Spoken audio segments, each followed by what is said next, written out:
प्यारे दोस्तों, अस्सलाम वालेकुम।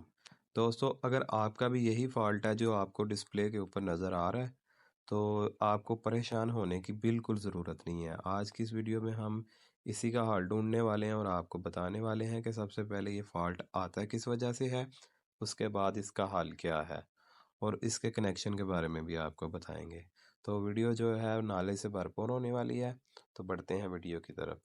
तो दोस्तों, सबसे पहले कनेक्शन की बात करें तो पहले प्लेट के कनेक्शन होते हैं, फिर बैटरी के और उसके बाद इसके आउटपुट के। लेकिन इसकी तारें लगाते वक्त सबसे पहले आपने जो ख्याल रखना है वो आपने बैटरी के कनेक्शन करने हैं।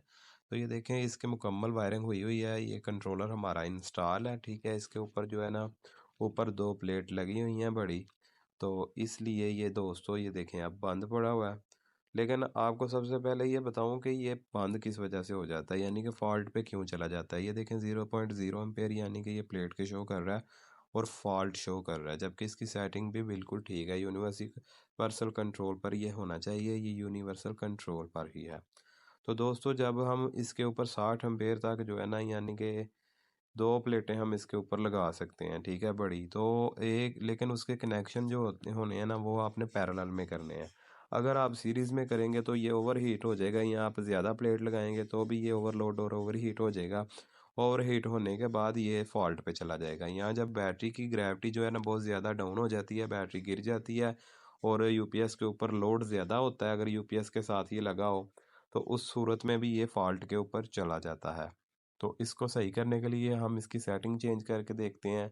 एक एक करके दोस्तों हमने इसकी सेटिंग चेंज की, लेकिन सेटिंग चेंज करने के बावजूद हमारा फॉल्ट जो है वो बिल्कुल भी नहीं गया। तो इसका हल, सबसे पहले तो दोस्तों आपने इसका हल जो है ना, वो आपने सबसे पहले सोलर की जो है तारें ऊपर से आ रही हैं ना, आपने वो तारें उतारनी है, ठीक है। तो एक तार हम सोलर की सबसे पहले उतार लेते हैं। सबसे पहले हम सोलर का फेस उतार लेंगे, उसके बाद हम न्यूट्रल उतार लेंगे।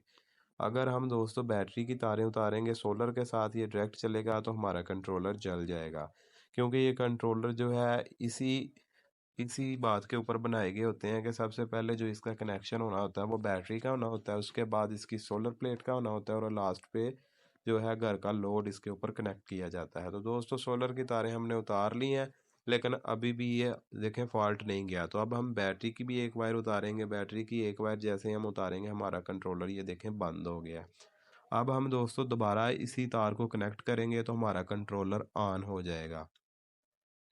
और जैसे ही कंट्रोलर ऑन होगा तो देखें डिस्प्ले पे आपको शो हो रहा होगा कि हमारा फॉल्ट जो है वो चला गया और हमारी सेटिंग भी जो है वो भी ओके है, ठीक है। लेकिन एक बार फिर भी हम इसकी सेटिंग को ओके कर देंगे। इसके बाद दोस्तों हम जो है सोलर की एक एक वायर करके उसे भी दोबारा कनेक्ट कर देंगे और अच्छे तरीके से टाइट कर देंगे।